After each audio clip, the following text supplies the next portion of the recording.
ICR ఏం చేసింది? ఈ 4కి ఇంకొక 4 జత చేసింది. Indian council of agriculture and research Delhi వారు 4తో పాటు ఇంకో 4 ఉంటాయమ్మా అని చెప్పారు. ఏంటది? ఎడారి మృత్తికలు. చూద్దాం. 5వది ఏంటి? ఎడారి మృత్తికలు. గమనించు. ఏంటి సార్ ఈ ఎడారి మృత్తికలు అంటే, పూర్తిగా మీకు ఎడారి ప్రాంతంలో ఇవి డెవలప్ అయ్యి కనిపిస్తాయి. పూర్తిగా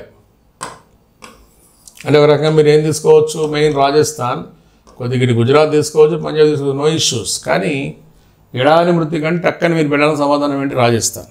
కానీ ఈ మృత్తికల్లో మీరు గుర్తుపెట్టుకోవాల్సింది, ఈ మృత్తికల్లో నత్రజని, ఫాస్ఫరస్, పొటాషియం ఇవి ఉన్నాయి కదా, వీటిలో మిగతా వాటిలో లోపించుంటే ఈ మృత్తికల్లో మనకి నైట్రేట్స్ ఎక్కువ,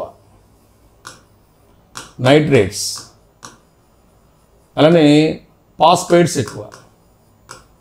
సాధారణంగా ఒక మృత్తికలో ఇవి ఉండవు.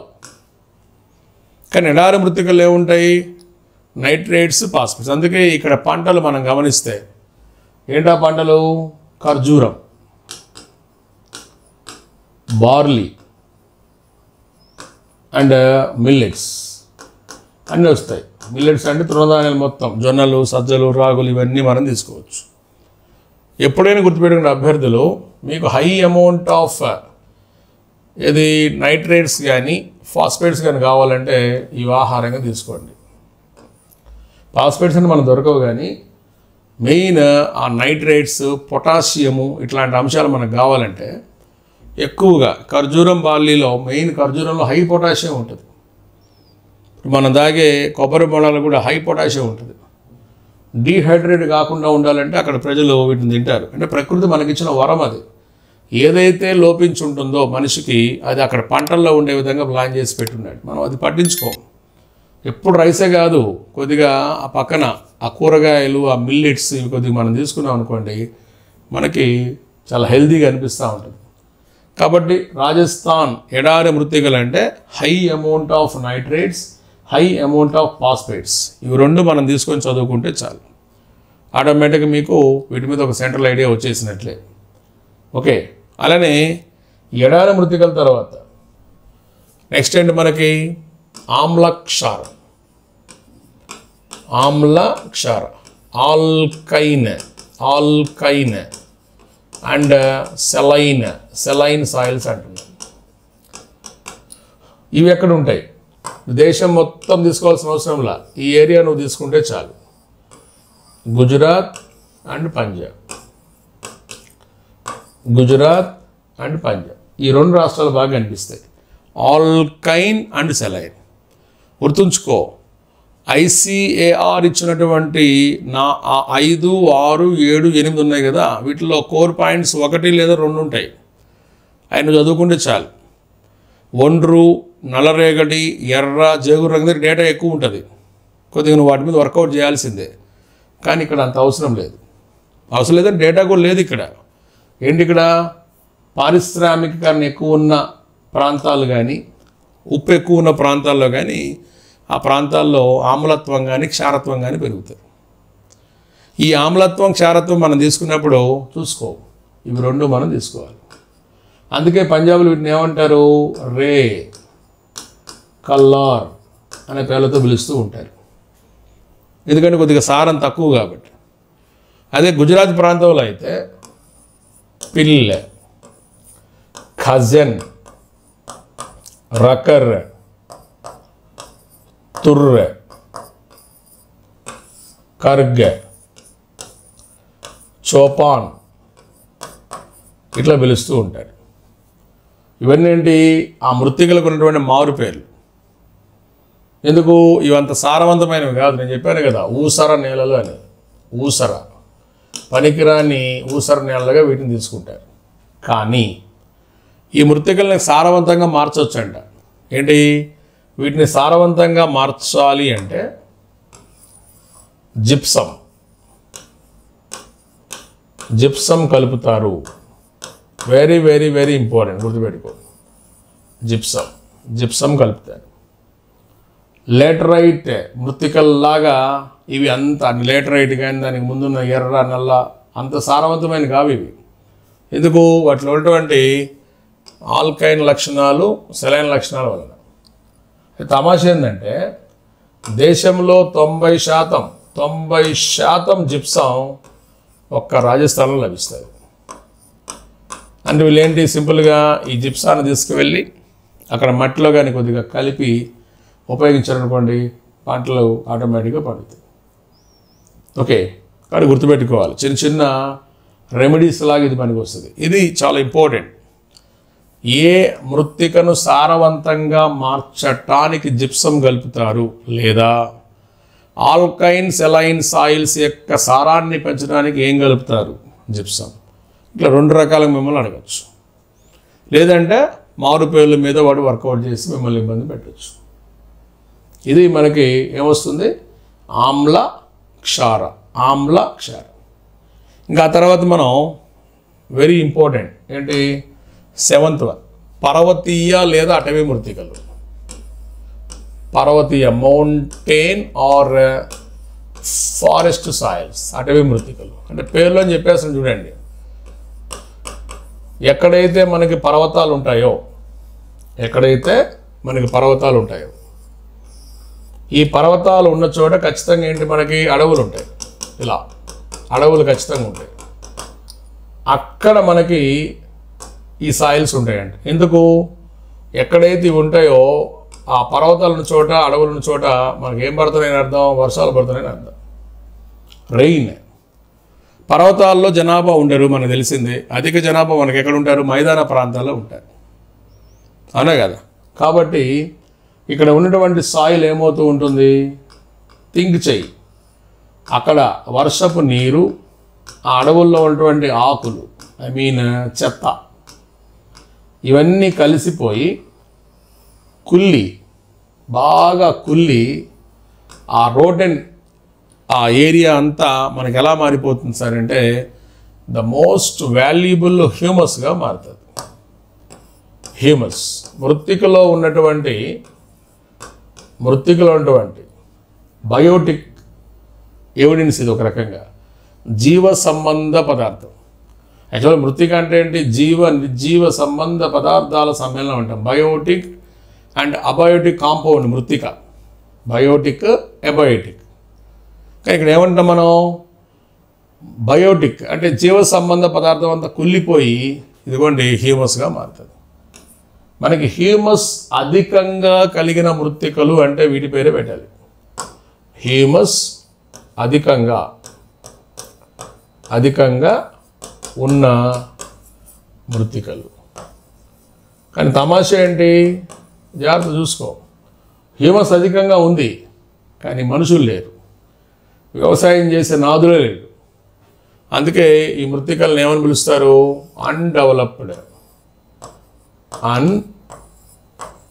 అన్డెవలప్డ్ సాయిల్స్ అని మనం పిలుస్తాం. అభివృద్ధి చెందని.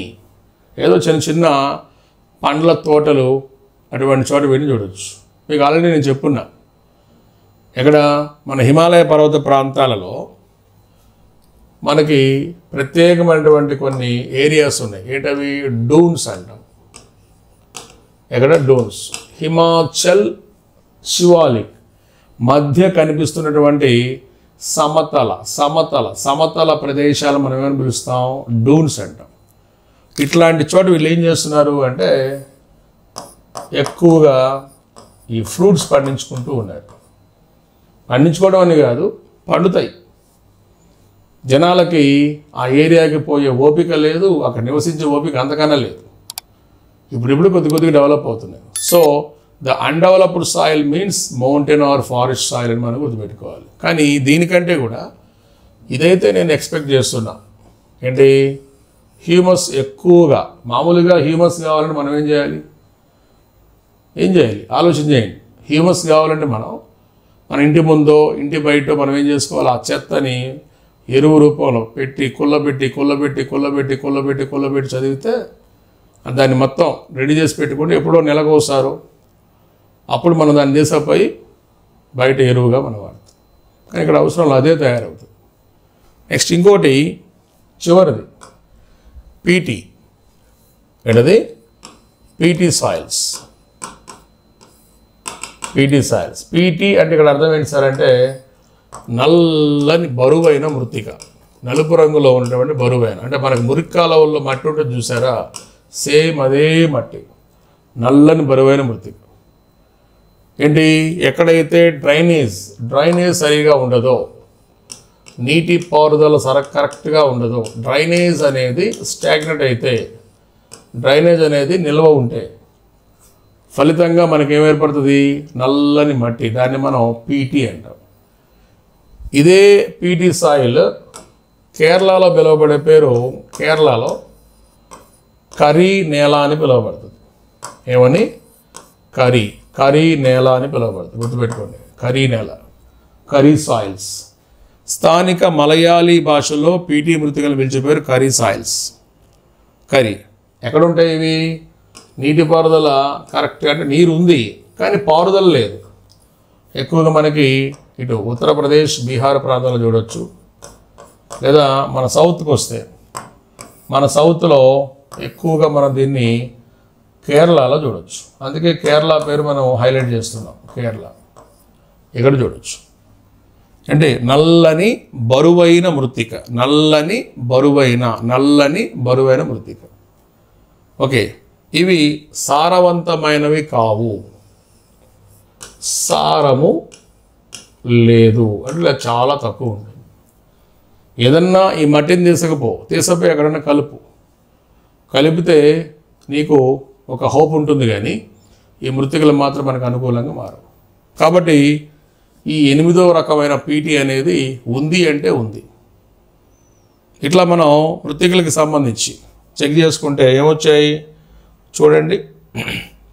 పీటీ నేలలు, పర్వతీయ నేలలు, దీంతోపాటు ఆమ్లక్షార ఎడారి. ఓకే, దీనికి ముందున్నటువంటి మృత్తికలు అంటే మనకి ఆ 4: ఒండ్రు, నల్లరేగడి, ఎర్ర, జేగురు. ఇలా మనం తీసుకొని ఈ మృత్తికల మీద వర్కౌట్ చేయొచ్చు. ఇక దీనికి ఒక చిన్న మిస్లేనియస్ టాపిక్ ఒకటి ఉందమ్మా. ఏంటి సార్ ఆ టాపిక్ అంటే క్రమక్షయం, ఎరోజన్, సాయిల్ ఎరోజన్, మృత్తికా క్రమక్షయం. ఈ సాయిల్ ఎరోజన్ గా నువ్వు చదివే పని అయితే మనకి 3 రకాలు ఉంటుంది. ఒకటి పటక్రమక్షయం, ద షీట్ ఎరోజన్. ఏంటది? The sheet erosion. 2 వంక క్రమక్షయం, ద గల్లీ ఎరోజన్. 3 అవనాలిక క్రమక్షయం, రిల్ ఎరోజన్ అంటాం. పటక్రమక్షయము, వంక క్రమక్షయము, అవనాలిక క్రమక్షయం. సాధారణంగా పర్వత ప్రాంతాలలో ఈ క్రమక్షయం బాగా కనిపిస్తుంది. పర్వతాలు ఎందుకు? వర్షాలు పడుతూ మృత్తిక పైన ఉన్నటువంటి మట్టి అంటే సిలికా, అల్యూమినియం, మైకా ఇట్లాంటి కొట్టుకొని పోతూ ఉంటే దీన్ని పటక్రమక్షయం అంటారు. ఎక్కువగా హిల్లీ రీజియన్ అంటే మనకేమొస్తుంది? మన దేశంలో ఈశాన్య భారతం మెయిన్, పశ్చిమ కనుమలు ఇట్లాంటి చోట మనం దీన్ని చూడవచ్చు. లేదు నదుల దగ్గర, ఎక్కడైతే నదులు ఉంటాయో నదుల ద్వారా మట్టి కొట్టుకొని పోతూ ఉందనుకోండి, నదులు కానీ సమ్టైమ్స్ కాలువలు కానీ లేదా వాగులు కానీ వీటి ద్వారా మట్టి కొట్టుకొని పోతే దీనిని వంక క్రమక్షయంగా పిలుస్తారు. ఇక్కడేంటి? అధిక మొత్తంలో మీకు మట్టి కొట్టుకొని పోతూ ఉంటుంది. అంటే మృత్తికలో ఉన్నటువంటి సారవంతమైన మట్టి అంతా పోతా ఉంటుంది. దీని ఏమంటాం? వంక క్రమక్షయం అంట. మన దేశం గుర్తుపెట్టుకో, ప్రపంచం తీసుకో, భారత్ తీసుకో, ఆంధ్రప్రదేశ్ తీసుకో, ఈ 3 మార్చి నువ్వు చూసుకున్నా ఎక్కువగా కనిపించే క్రమక్షయము వంక క్రమక్షయము. Very important. ఇది దేశవ్యాప్తంగా, ప్రపంచవ్యాప్తంగా, రాష్ట్రవ్యాప్తంగా కనిపించే క్రమక్షయ రకం అంటాడు వంక. నదుల ద్వారా, కాలువల ద్వారా, వాగుల ద్వారా మట్టి కొట్టుకొని పోతా ఉంటే మనం పిలిచే పేరు. ఇంకా అవనాలిక ఏంటి? ఇది ఒక స్పెసిఫిక్ ఏరియా, పెద్ద లోయలు మనం తీసుకోవాలి. అంటే ఏంటి, నువ్వు చూస్తే ఇలా ఉంటూ ఇట్లా లోయలు ఇట్లా ఏర్పడుతూ వీటి ద్వారా మట్టి కొట్టుకొని పోతూ ఉంటాయి. వీటిని ఏమంటాం, రిల్ లేదా అవనాలిక అంటాం. ఈ అవనాలికలకి ఒక చిన్న నెరేషన్ ఇస్తాడు. ఏమని, చేతి వేళ్ళ ఆకారంలో లేదా చెట్ల కొమ్మల ఆకారంలో లోతైన లోయలు ఏర్పడుతూ ఆ లోయల ద్వారా మట్టి కొట్టుకొని పోతూ ఉండటం. దీన్ని అవనాలిక. ఎక్కడైనా మీకు అవనాలిక కనిపించినప్పుడు ఆ లోయ 30 మీటర్ల కంటే ఎక్కువ లోతు ఉంటే, 30 మీటర్ల కంటే ఎక్కువ లోతు ఉంటే దీన్ని మనం రావైన్ అని పిలుస్తాం. ఏమని పిలుస్తాం, రావైన్స్. ఈ రావైన్స్ ఎక్కువ ఉన్నాయి అనుకోండి, దాన్ని మనం కందర భూమి అని పిలుస్తాం. బ్యాడ్ ల్యాండ్ అని పిలుస్తాం. అంటే any reel erosion area definitely it will be bad land area, bad land topography అంటాం. ద బెస్ట్ ఎగ్జాంపుల్ మనకి ఇట్లాంటి లోయలు మనకి మన దేశంలో చంబల్ నదికి కనిపిస్తాయి. చంబల్ నది కూడా మీరు మధ్యప్రదేశ్ ప్రాంతంలో చూడొచ్చు. అంటే ఇవి పర్టికులర్ ఏరియాస్, రావైన్స్. కాబట్టి మన ఇండియాలో ఎక్కువ వంక ఉన్నప్పటికీ ఇండియాతో పాటు అంటే లోపలికి మనం వెళ్ళినప్పుడు మనం ఏం చూడొచ్చు, అవనాలిక చూడొచ్చు. కానీ అవనాలిక అన్నప్పుడు టక్కన నువ్వు ఎక్కడికి వెళ్తావు, మధ్యప్రదేశ్లోని చంబల్ ఏరియాకి వెళ్ళు, మీకు ఎక్కువ కనిపించేటువంటి రావైన్స్ మనకు కనిపిస్తాయి. ఓకే, అందుకే అవనాలిక పరిశోధన కేంద్రాలు సపరేట్గా ఉన్నాయి ఇక్కడ. రాజస్థాన్ ప్రాంతంలో అంటే అవనాలిక పరిశోధన అని తీసుకున్నప్పుడు అవనాలిక రాజస్థాన్ ప్రాంతంలో మనకి అవనాలిక పరిశోధన కేంద్రం కోటాలో ఉంది. కోటా అంటే మట్టి ఎలా కొట్టుకుపోతుంది వీటి గురించి వివరాలు ఇక్కడ మనకి చేస్తూ ఉంటాయి. అలానే గుజరాత్ అవనాలిక పరిశోధన కేంద్రం పసద్. ఏంటది, పసద్. ఈ యమున ఈ కొద్దిగా చూసుకోండి, కొద్దిగా ఇన్డెప్త్ క్వశ్చన్స్. అవనాలిక పరిశోధన కేంద్రం మీకు ఆగ్రా. ఎక్కడ, ఆగ్రా. Very very important. ఎక్కువగా మనం ఇవి చూడవచ్చు. లేదు సార్ నేను ఇంకొన్ని క్రమక్షయ రకాలు చూసా అంటే మేబీ నువ్వు చూసింది రైపేరియన్ ఉంటావు, మన పుస్తకంలో కూడా ఇచ్చా రైపేరియన్. ఇంకోటి పర్వత వాళ్ళు చూసుంటావు. కొండ చర్యలు విరిగిపడి, కొండ చర్యలు అంటే ల్యాండ్ ఫామ్స్ అంటాం కదా, ల్యాండ్ స్లైడ్స్ అంటాం కదా. ఈ ల్యాండ్ స్లైడ్స్ విరిగిపడి అక్కడ ఏదైనా క్రమక్షయం జరిగితే అదేంటి, పర్వత వాళ్ళు. లేదు నదులు గట్లు కోసాయనుకోండి, నదులు పోతూ తమ గట్లు కోసుకుంటూ పోయాయనుకోండి, ఈ నదులు గట్లు కానీ కోస్తే వాటిని ఏమంటాం, రైపేరియన్ క్రమక్షయంగా మనం పిలుస్తాం. ఇలా క్రమక్షయంలో ఏదన్నా ఇతర క్రమక్షయ రకాలను చదివినప్పుడు ఇవి చూసుకో. కానీ అవనాలికకి సంబంధించి వెళ్ళు, కానీ ఏది మధ్యప్రదేశ్ చంబల్లో వెళ్ళు, కానీ సపరేట్ పరిశోధన కేంద్రాలు ఉన్నప్పుడు ఇవి చదువుకొని పెట్టుకుంటే చాలు. ఓకే, ఇలా మనకి దేనికి సంబంధించి మృత్తికలు మరియు క్రమక్షయం దానికే. కానీ ఎక్కడో వచ్చాడు ఒక్కొక్క ప్రశ్న మనకు వస్తుంది.